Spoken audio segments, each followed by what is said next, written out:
Imagine the shock of seeing your sister, a top lawyer, brutally tasered in your own home by HOA goons enforcing petty rules. Little did they know, they'd awakened a legal storm that would expose a multi-million-dollar real estate scam and topple an entire corrupt empire. When my sister got brutally tasered by our power-hungry HOA president over unauthorized guest parking, none of us knew she was a senior partner at the city's most feared law firm, or that we'd uncover a massive real estate conspiracy that would bring the entire corrupt board down in handcuffs. What would you do if your neighborhood tyrants messed with the wrong family? Comment below where you're watching from HOA Tragedies. Blood rushed to my face as I stared at the bright yellow notice stuck to my front door. Violation. Approved guest parking, $50 fine. I tore it down just as my sister Amelia pulled into the driveway. She'd only been staying with me for 2 weeks while her new house was being painted. "You won't believe this," I said, showing her the paper. "The HOA is already finding reasons to find us." Amelia laughed it off. Classic power trip. "I'll just park on the street from now on." I watched her walk inside, briefcase in hand, totally unbothered. That was Amelia, always cool under pressure, but something about this felt personal. I'd lived in Pinecrest Gardens for 3 years, without issues, until now. The next morning, I spotted Diane Wilcox, our HOA president, taking photos of my yard from the sidewalk. She didn't even try to hide it, just pointed her phone at my house like she owned the place. When she saw me watching through the window, she gave a smug little wave. "That woman is obsessed with control." My neighbor Rob told me later that day, ever since she became president 6 months ago, violations have gone up 300%. My kid got fined for leaving his bike in our driveway overnight. That evening, while Amelia and I were making dinner, the doorbell rang. There stood Diane with Thomas Harding, the HOA treasurer. Both wore matching navy blue blazers with gold Pinecrest Gardens HOA pins. "We need to discuss your growing list of violations," Diane said, not bothering with hello. Her voice sounded sugary, but her eyes were cold as ice. "Growing list?" "It was just one parking notice," I replied, trying to stay polite. Thomas pulled out a tablet and started reading. "Unapproved guest parking, $50. Improper trash bin placement, $75. Unapproved vehicle in driveway, $100. Unauthorized wind chimes, $75. Wind chimes?" I sputtered. "I've had those for 2 years. The bylaw against noise-making decorations was passed last month." Diane smiled. "Page 47 of the updated guidelines. You did read the new manual, didn't you?" "This is ridiculous," I said. "My trash bins are exactly where they've always been. They must be precisely 6 inches from the side of the house." Thomas explained. "Yours are 8 inches out. I measured personally." Amelia appeared behind me. "Is there something I can help with?" Diane's eyes narrowed. "And you are?" "I'm her sister, not a guest," Amelia said calmly.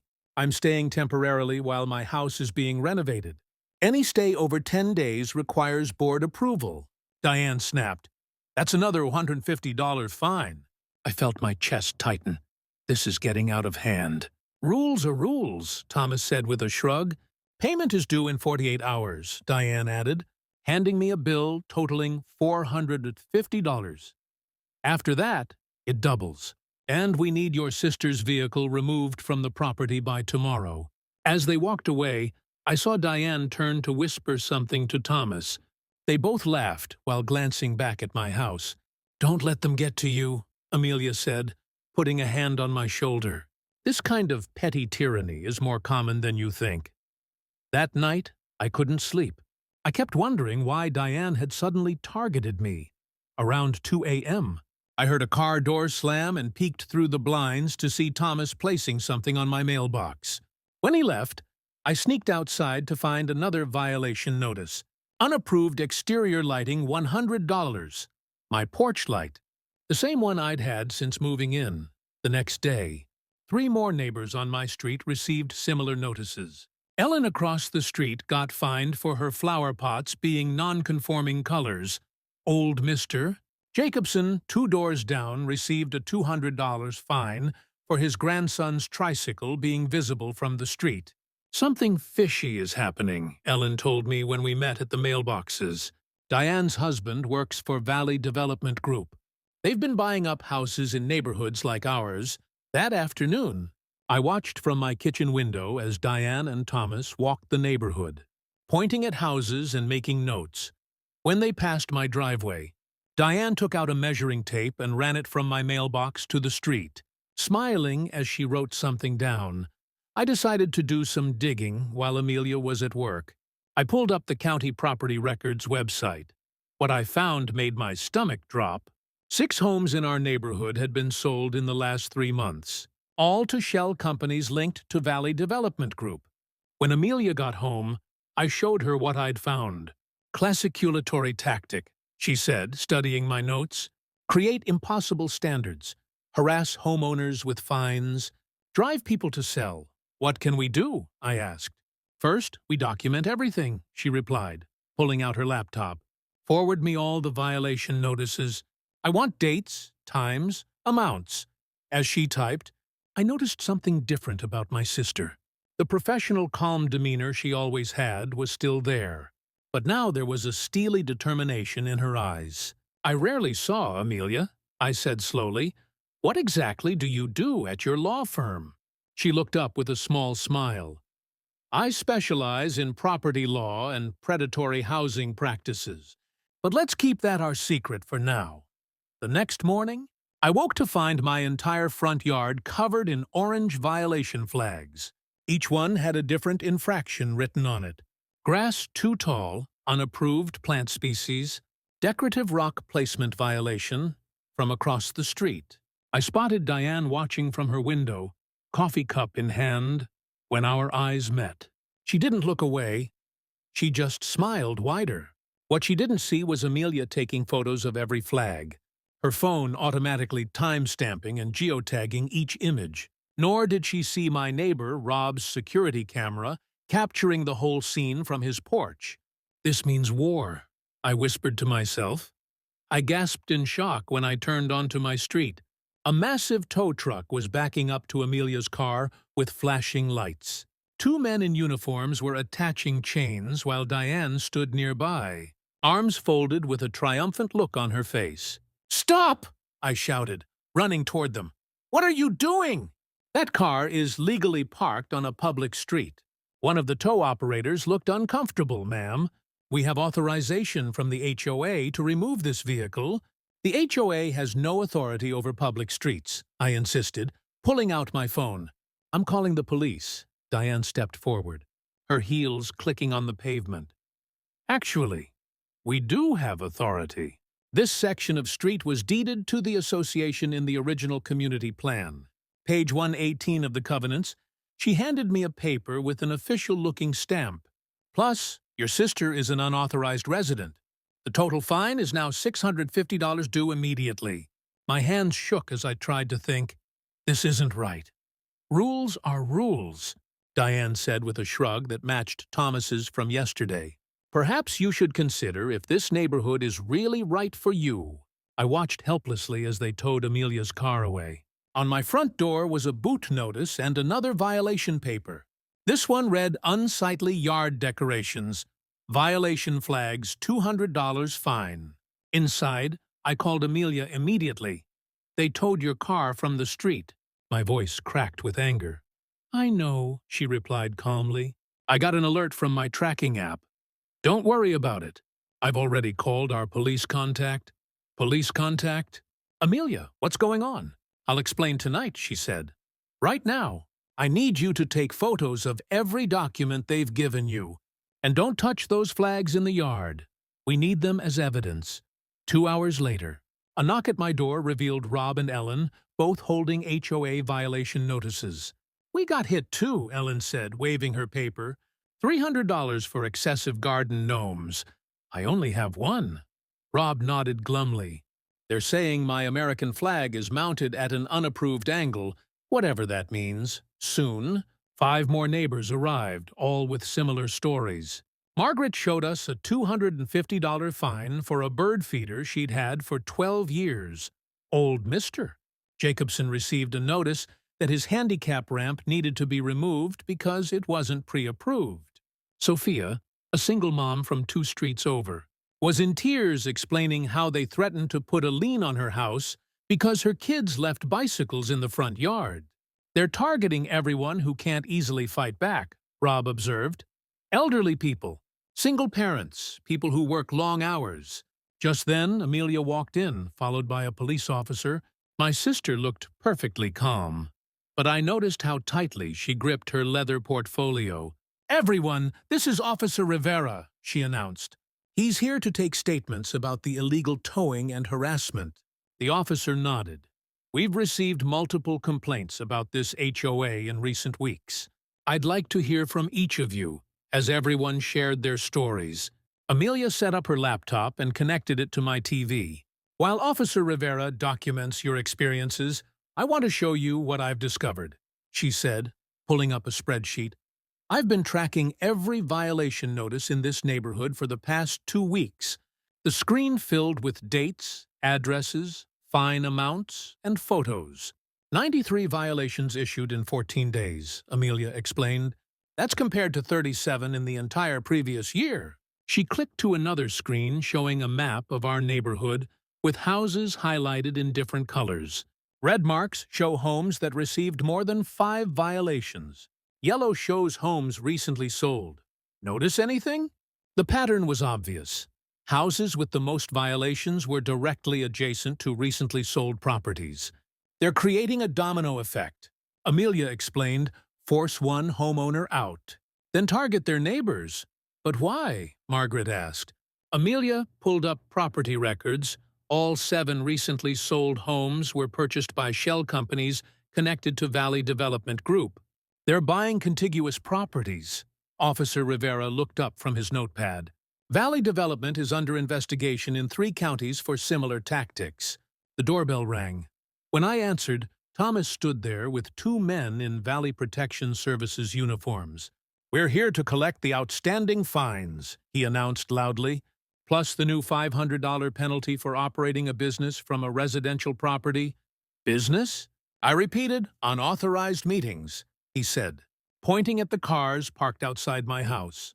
"That's a clear violation of residential use only restrictions." Officer Rivera appeared behind me. "Is there a problem here?" Thomas's face fell. "This is a private HOA matter." "Actually," Rivera replied, "I'm investigating multiple complaints of harassment and possible fraud." "I'd like your name for my report." Thomas backed away. "I'll need to consult our attorney." "Excellent idea," Amelia said, stepping forward. "And while you're at it, please inform your attorney that Lockhart and Montgomery will be filing a formal records request tomorrow morning. We require all HOA financial documents, board meeting minutes, and violation records for the past 5 years." Thomas's face went pale. "Lockhart and Montgomery?" He looked at Amelia more carefully. "Who exactly are you?" Amelia handed him her business card. "Amelia Reynolds, Senior Partner, Property Rights Division. I specialize in HOA overreach and developer fraud." As Thomas hurried away, the security guards trailing behind him, a new car pulled up. A well-dressed woman stepped out, carrying a news camera. "Is this the house?" she called. "I'm Maya Chan from Channel 7 News. We received an anonymous tip about HOA harassment in this neighborhood." Across the street, Diane emerged from her house, phone pressed to her ear, her face twisted with fury. "What have you done?" I whispered to Amelia. "Given them something to worry about," she replied with a smile. "The board meeting is tomorrow night, and we'll all be there." That night, after everyone left, Amelia explained her plan while we ate dinner. "We need to document everything and build a case for the Homeowners' Rights Commission," she said. "They can freeze the HOA's authority while investigating." A loud crash from outside interrupted us. We ran to the window to see my mailbox knocked over and a car speeding away. On my driveway was a spray-painted message: "Sell or else." Amelia took photos while I called Officer Rivera. As we waited for him to arrive, she turned to me with a serious look. "This just became much more than HOA overreach. she said quietly. They're getting desperate. And that makes them dangerous from across the street. I could see Diane watching from her window, the glow of her phone illuminating her face as she recorded us. Bang, bang, bang. The pounding on my front door jolted me awake at 6:03 a.m. I stumbled down the stairs in my pajamas, heart racing. Through the peephole, I spotted 5 people on my porch.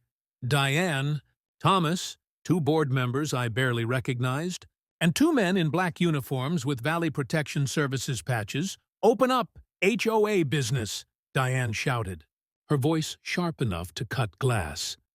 My hands shook as I unlocked the door. Diane pushed past me before I could even say good morning, her expensive perfume filling my hallway. "We have evidence of an unauthorized resident and an illegal neighborhood meeting," she announced, waving a folder stuffed with papers. "Your fines now total $1,500 due today." I blinked, still fuzzy from sleep. "What are you talking about?" "You can't just barge in here." Thomas stepped forward, his round face flushed with excitement. "Actually, Section 17B of the Covenant gives us emergency access rights when there's suspected rule breaking." He adjusted his glasses proudly. "We've documented everything." One of the security guards, a tall man with a military-style haircut, moved beside Diane. His hand rested on his belt near his taser. "Ma'am, we need to speak with the unauthorized occupant immediately." "My sister is sleeping," I protested, finding my courage. "Come back at a reasonable hour with proper notice." Diane's thin lips curled into a smile that didn't reach her eyes. "Wake her now, or we add another $500 for obstruction." I called up the stairs for Amelia, my voice cracking. When she appeared at the top of the staircase in her oversized t-shirt and shorts, hair messy from sleep, I saw Diane's eyes narrow with satisfaction. "What's happening?" Amelia asked, coming down slowly. The second guard, shorter but broader, moved to block the bottom of the stairs. "Are you the individual residing here without HOA approval?" "I'm visiting my sister," Amelia replied calmly, though I could see the lawyer in her awakening. "And you have no authority to interrogate me in a private home." Thomas pulled out a tablet. "Section 4C clearly states guests may not stay longer than 5 consecutive nights without board approval." He thrust the screen toward us. "It's been 14 days. "You've been counting?" I asked, horrified. "You're in violation of residence regulations," Thomas continued, ignoring me. "The fine is now $2,500 due immediately, or we begin eviction proceedings on Monday." Amelia reached the bottom step. "Let me see your authorization documents for this visit and the credentials for these security personnel." Something in her tone must have rattled Diane. "We don't need to show you anything. You're not a resident. I'm asking as an attorney," Amelia clarified, standing straighter. "You've entered a private home at dawn with armed personnel. Show me your legal basis." The air in the room changed instantly. The tall guard reached for Amelia's arm. "You need to step back, ma'am." My sister flinched away. "Do not touch me. I have not given you permission to enter this home or to make physical contact." What happened next burned itself into my memory forever. The second guard unclipped his taser, pointed it at my sister's chest, and fired. The clicking sound and Amelia's scream merged into one terrible noise as she crumpled to the floor. Her body jerking violently, I lunged forward with a cry, dropping to my knees beside her. "What have you done?" "Call an ambulance." Diane stood over us, arms crossed, watching Amelia twitch with what looked like satisfaction. This is what happens when people don't respect our community standards. I grabbed my phone from the entry table, dialing 911 with trembling fingers. "My sister's been tasered in my home by HOA security. We need police and an ambulance." The guards exchanged nervous glances. Thomas stepped back toward the door. "She was threatening. Nobody move!" I shouted, surprising even myself with my authority. "The police will sort this out." A movement at my side window caught my eye. My neighbor Sarah stood there, her phone held up, recording everything. She nodded once, letting me know she had captured it all. What Diane, Thomas, And their rent-a-cops didn't realize, as they shuffled uncomfortably in my entryway, waiting for the police, was that my quiet sister wasn't just any lawyer with a basic understanding of property law. Amelia was a senior partner at Lockhart and Montgomery, the firm whose billboard on the highway proclaimed, "We don't just win cases, we change systems." The same firm that had brought down the corrupt Westridge City Council last year in a case so big it made national news. And now they had given her the perfect case to bring them down too.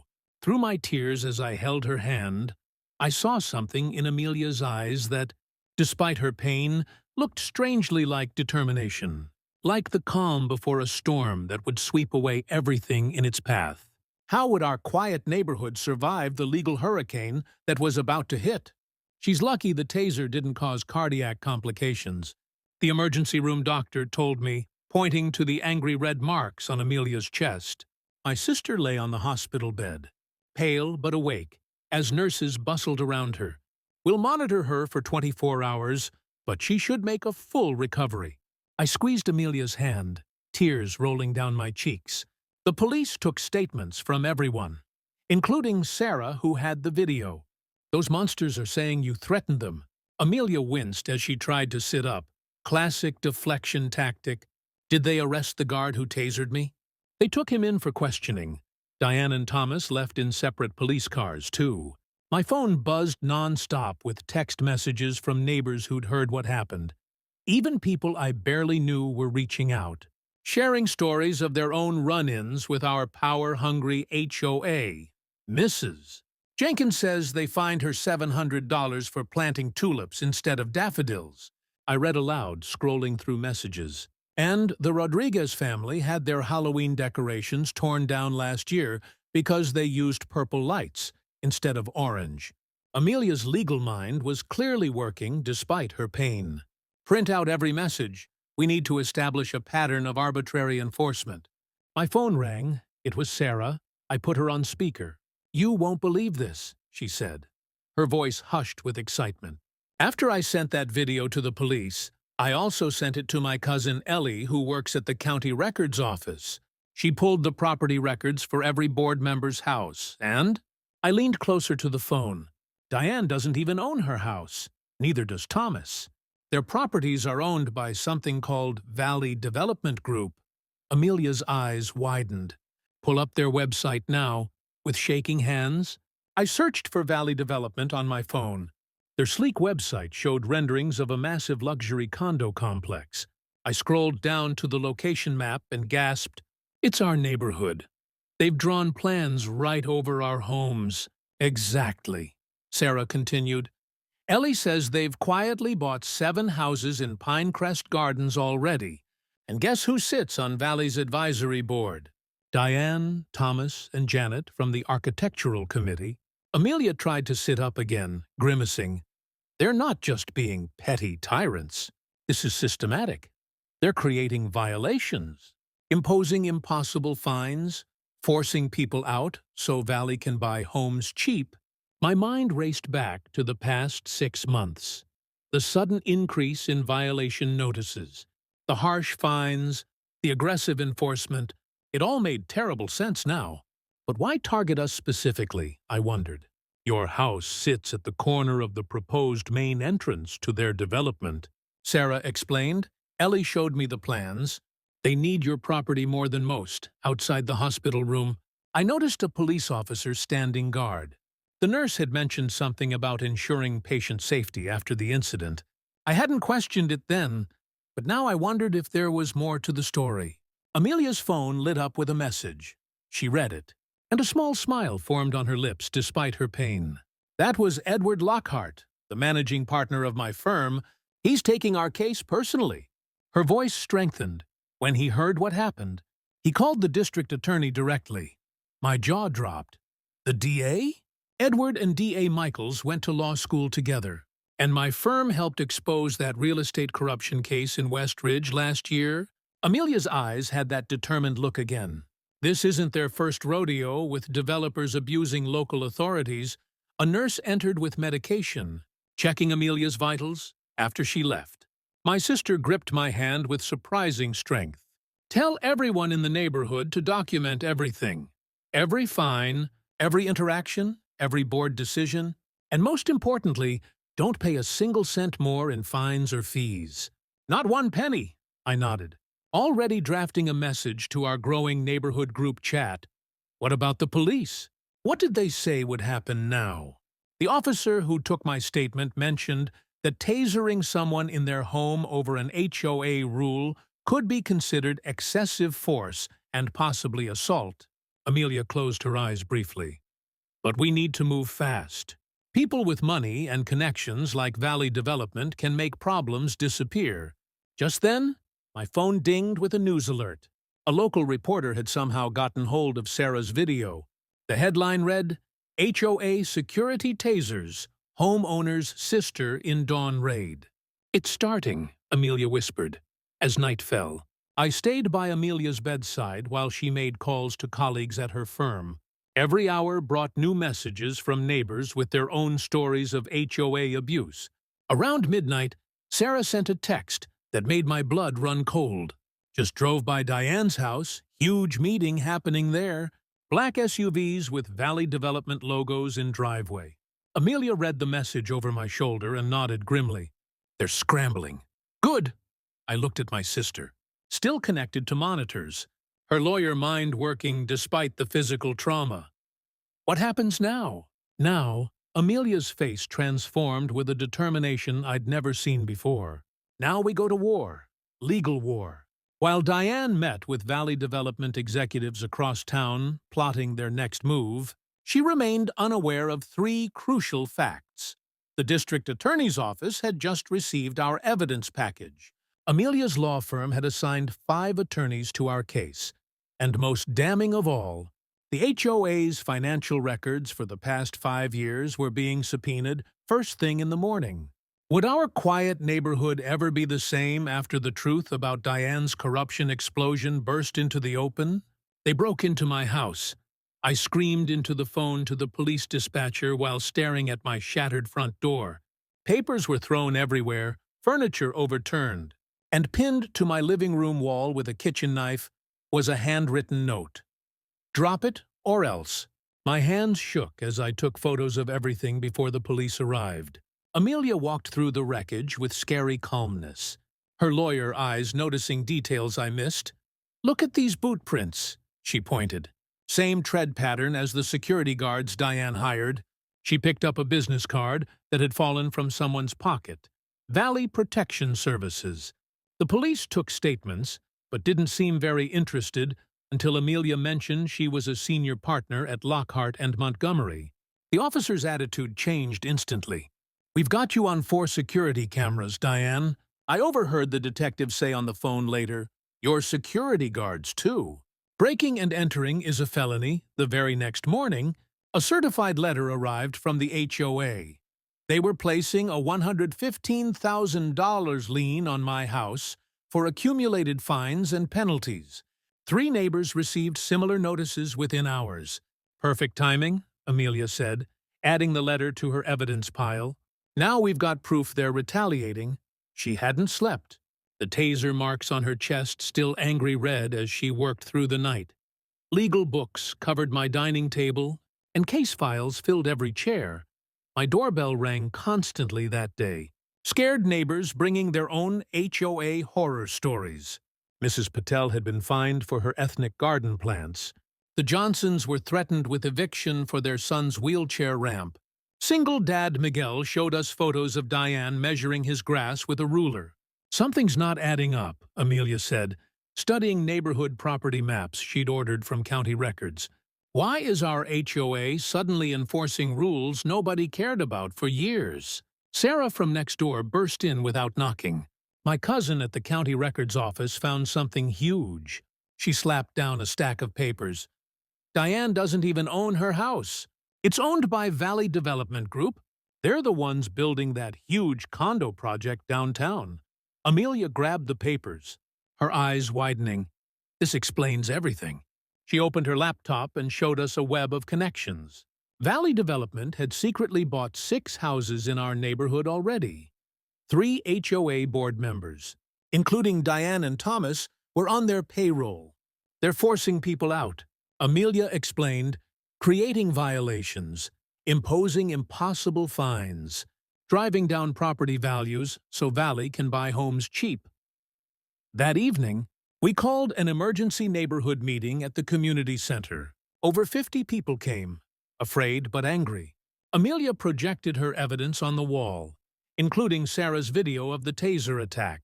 Gasps filled the room as bank statements appeared, showing thousands in HOA fees funneled to shell companies owned by Valley Development.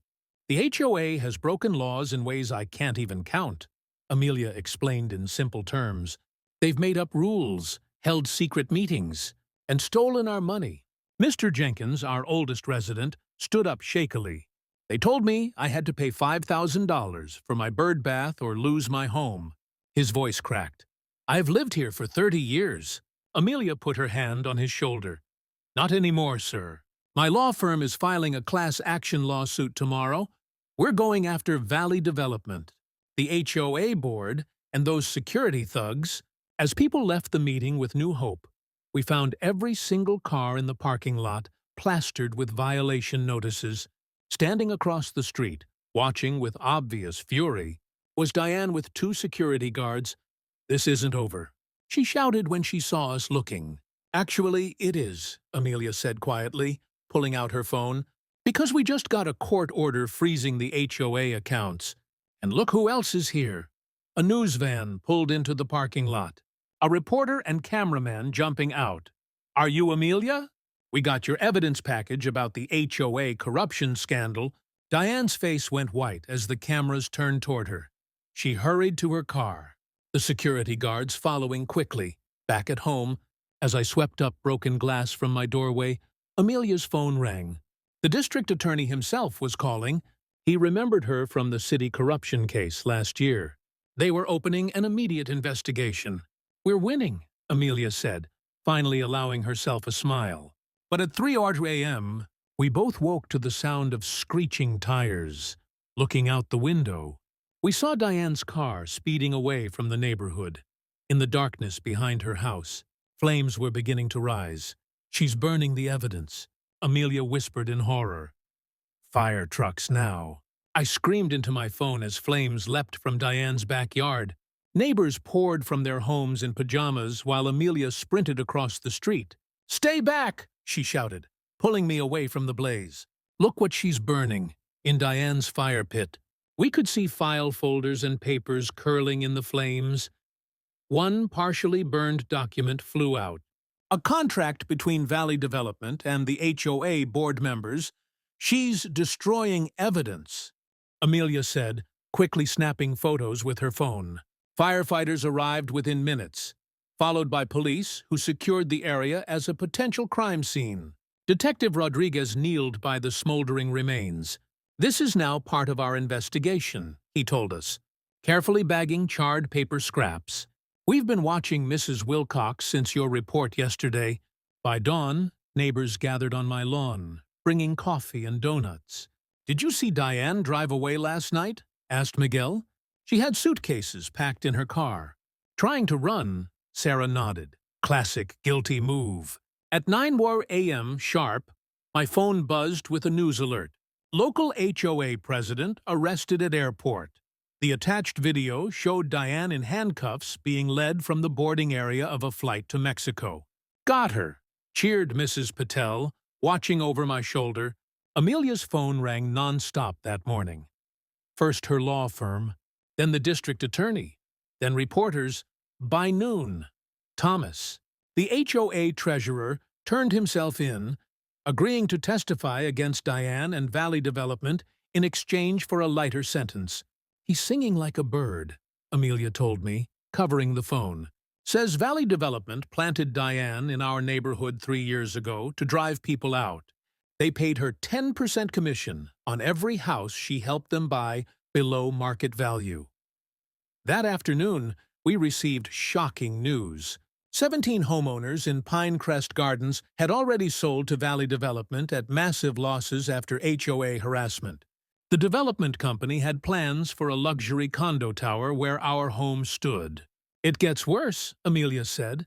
Reviewing financial records the court had ordered released, they've stolen over $300,000 from our HOA maintenance fund. That's why the playground is falling apart and the pool hasn't been cleaned. The following day, TV trucks lined our street as the Valley Protection security guard who tasered Amelia was arrested. The cameras caught him being read his rights as neighbors cheered from their lawns. He was never even licensed to carry a taser, Detective Rodriguez told us. These guys were basically hired thugs with fake uniforms. A week later, the judge granted our emergency petition to freeze all HOA activities. Given the overwhelming evidence of fraud and corruption, Judge Martinez announced, "This court has no choice but to appoint a receiver until new elections can be held." Valley Development's CEO was indicted next, along with two city officials who had fast-tracked zoning changes for the planned condo project. The company's stock plummeted as investors fled. "We found a secret bank account," Amelia said one evening, reviewing documents with me. "That's where your HOA fees really went, straight to the Cayman Islands." The district attorney called a press conference where he publicly thanked Amelia and our neighborhood for uncovering the scheme. "This type of corruption hurts real families," he said. "We believe similar schemes may be operating in other communities." 6 weeks later, our class action lawsuit resulted in Valley Development paying $4.8 million to affected homeowners. Every improper fine was canceled and liens removed from homes. The company was forced to sell back all 17 properties they had acquired through their scheme. "Worth getting tasered for," Amelia joked as we watched the settlement announcement on TV. The best moment came 2 months after Diane's arrest. Our neighborhood gathered in the newly renovated community center, paid for by the settlement, to elect a new HOA board. Mrs. Patel, Miguel, and Sarah were among those chosen. Our first act, Sarah announced as new board president, is to approve these bylaws written by Amelia.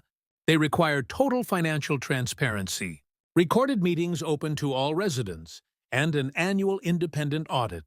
The crowd erupted in applause as Amelia blushed. Later that night, as neighbors mingled with refreshments, Amelia pulled me aside. "My firm wants me to head up a new division," she said, eyes sparkling with excitement. "We specialize in helping neighborhoods fight corrupt HOAs." "You're moving back to your apartment downtown?" I asked. "Disappointed?" She grinned and pointed across the street.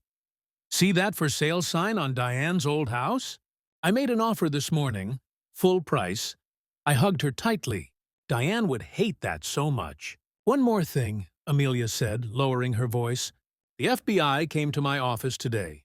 Turns out our little HOA scandal broke open something much bigger. Corrupt HOAs and development companies pulling the same scheme in 6 different states. 3 months later, Pinecrest Gardens hosted its first-ever neighborhood block party. Kids played on the new playground equipment, while adults grilled burgers and shared stories. The basketball hoop, bird feeders, and ethnic garden plants were all on proud display. No violation notices in sight. Mr. Jenkins unveiled a new community garden where Diane's house once stood. Amelia decided the neighborhood needed green space more than she needed that particular home. "From this soil, something good will grow," the old man said, planting the first tomato seedling that evening. As string lights twinkled over our cul-de-sac and neighbors danced to music, I found Amelia talking with Detective Rodriguez, now a friend. "Remember when she had me tasered right there in your doorway?" She laughed, pointing to my front door. "Biggest mistake of her life," I replied. "No," Amelia corrected me, looking around at our transformed neighborhood. Her biggest mistake was thinking she could break a community instead of bringing it together. As I looked at the faces of neighbors who had become family through our shared battle, I realized something powerful. Sometimes it takes standing up to bullies to find your own strength, and sometimes the most unexpected heroes are the ones sitting right across your dinner table. Thanks for watching. Subscribe for more videos.